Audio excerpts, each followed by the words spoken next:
Greater Grace Church of York, a 20-year celebration, March 1997 to March 2017.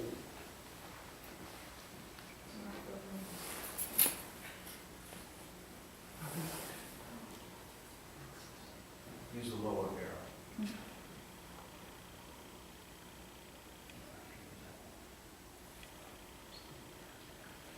In March 1991, while in a church history class about the spread of Christianity to new continents through the great explorers of Europe, God birthed a vision in Larry Avignon's heart for Portugal.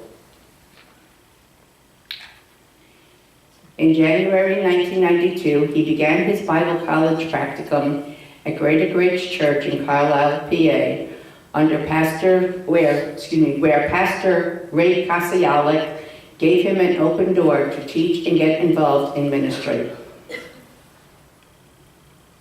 In early '93, George Swengel, an elder in the church, suggested that Larry consider starting a work in York, PA.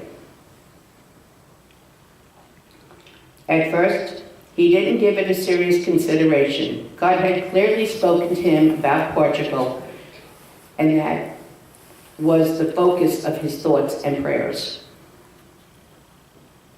But as he would drive through York from Carlisle Sunday afternoons on the way back to Baltimore, he would often ponder George's suggestion and the what-ifs. In September '93, Larry wrote a letter to Pastor Carl Stevens, sharing the burden God had given him about Portugal. He also asked Pastor Stevens for his thoughts about the York idea. Pastor Stevens replied, saying, "If God is calling you to minister overseas in Portugal, any pioneering experience you can have beforehand will only benefit you." Upon reading that, Larry decided by faith that he would evangelize in York several Saturdays a month. A Bible study was started in the Swengels' home in Hallam, southeast of York, in 1994. In August of '94, Larry took his first trip to Porto, Portugal. A second trip followed in January 1995. Upon returning home the second trip, one of his housemates, Duke Horton, a Bible college student, said that God was leading him to join York Outreach. Duke's fiancée, Debbie G., started coming shortly thereafter. Julian and Cindy Matthew also joined the team several months later. Another Bible study started in the Seven Valleys home of Shannon and Donna Hooker, which continued for about a year, at which time they joined the church in Carlisle. As Team York evangelized and invested in people, a core group of people was forming. For the first time in fall of '96, the thought of starting a Sunday service began to go through Larry's mind. But that implied a different and much larger commitment, and he felt like the summons to go to Portugal could come at any time. He had been there 3 times and was already taking Portuguese lessons. What should he do? He prayerfully and privately sought God's direction for several weeks. In December 1996, they were driving back to Baltimore on a Saturday night. Larry asked Duke something. "Hey, got a question for you. What would you think about the idea of starting a Sunday morning service?" Duke replied immediately, "I think that's a great idea." There was a pause. "But what if no one comes?" Duke looked to Larry intently. "But even if no one else comes, Deb and I will come just to hear you preach." Greater Grace of York had its first service on Easter Sunday, March 31st, 1997.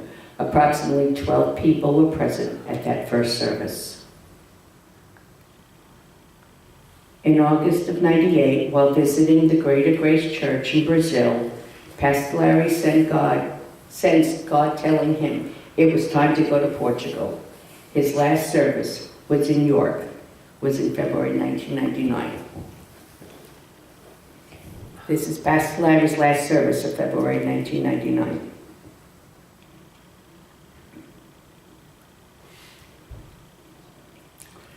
Duke consoling Pastor Larry in his goodbye blues.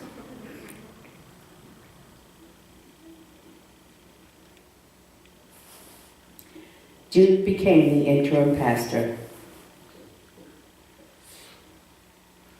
Just 2 weeks later, while Duke was sitting at a red light in Baltimore, a drunk driver plowed into him at 60 to 70 miles per hour, rolling the car over multiple times. It was a miracle that he survived. For several weeks, he laid in the hospital recovering, and more importantly, communicating with God about his call to the York ministry. Pastor Larry returned from Portugal in June, spent the summer in the U.S., and went back to stay in October of '99. Duke became the official pastor of the Greater Grace Church of York at that time. Julian Matthew, with Cindy and family, would become his assistant pastor. In December of 2000, Pastor Duke stood before the congregation and said, "God has told me that he is going to give our ministry property. I don't know how or when, but he's going to do it." While most of those present received the prophetic word, there were also a few scoffers. Under the leader of Pastors Duke and Julian, the church exploded, growing to over 100 people by fall of 2001. Several months later, the Hortons were taking a sightseeing afternoon drive through northern York County. A church on a hill caught their attention as they drove up, observing the grounds and commenting what a nice property it seemed to be. Some months later, in spring of 2002, a retired pastor visited a service and was impressed by Pastor Duke and the church family. He called his good friend, Bob Toomey, who was an elder of a church and in need of a pastor, and suggested he contact Pastor Duke. Bob called Pastor Duke, and from there, things moved quickly, and in June 2002, Greater Grace Church moved into their new home.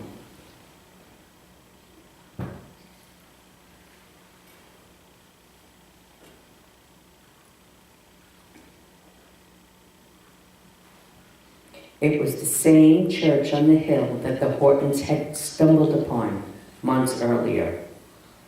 For we are his workmanship, created in Jesus Christ unto good works, which God has before ordained that we should walk in them. Ephesians 2:10. As the church continued to thrive over the ensuing years, some felt God's leading to move to Baltimore to attend Maryland Bible College and Seminary. Pastor Julian and his family also felt God's call to go to Puerto Rico and start a ministry, moving there in summer of 2007. Pastor Paul Bischofberger, living in the Lancaster area, joined the church as Pastor Duke's new assistant pastor in the summer of 2008. Pastor Larry returned from Portugal in March 2010 and felt it was time to stay for a season in the U.S. Pastor Duke invited him to stay with the church. Aided by Pastor Duke and Team Greater Grace York, a ministry outreach was launched in Lancaster in October of 2012. God blessed the work, and Sunday evening services began on Easter 2013, with 10 to 15 people attending by August. Then towards the end of 2013 and into 2014, Pastor Duke began experiencing severe pain and various other health problems. His condition rapidly worsened, and despite numerous and extensive tests, a specific ailment could not be diagnosed. By spring 2014, Pastor Duke was in terrible pain on a daily basis. and often was unable to eat or drink. His gallbladder was removed in July of 2014, but this did not seem to help. In his absence, Pastor Larry was leading the church, and with the help of the elders, with everyone praying, that God would reveal what was plaguing Pastor Duke. On Friday night, August 22nd, 2014, Pastor Duke suffered what was later described as a quadruple cerebral stroke, simultaneous strokes to 4 different parts of his brain. Writhing on the ground uncontrollably, he was rushed away by ambulance with Deb accompanying him. Just 10 minutes later, Deb called, crying and pleading for prayer because he was experiencing cardiac arrest. He would go in and out of cardiac arrest 4 times in the space of about 40 minutes, eventually being put on life support that night. Within hours, hundreds of text messages, emails, and phone calls circled the globe, calling on the body of Christ to cry out to God to intervene and preserve Pastor Duke's life. Church members and other dear brethren who love Pastor Duke rushed from various distances, arriving at the hospital to go to his room and pray over him. One of these was told by a member of the medical staff, "That man is going to die tonight." Not only was his survival in question, but also his cognitive, intellectual, and physical capabilities in the event that he lived, for his brain had gone without oxygen for unknown minutes during the several instances of cardiac arrest. Deb was 8 months pregnant with their daughter Abigail.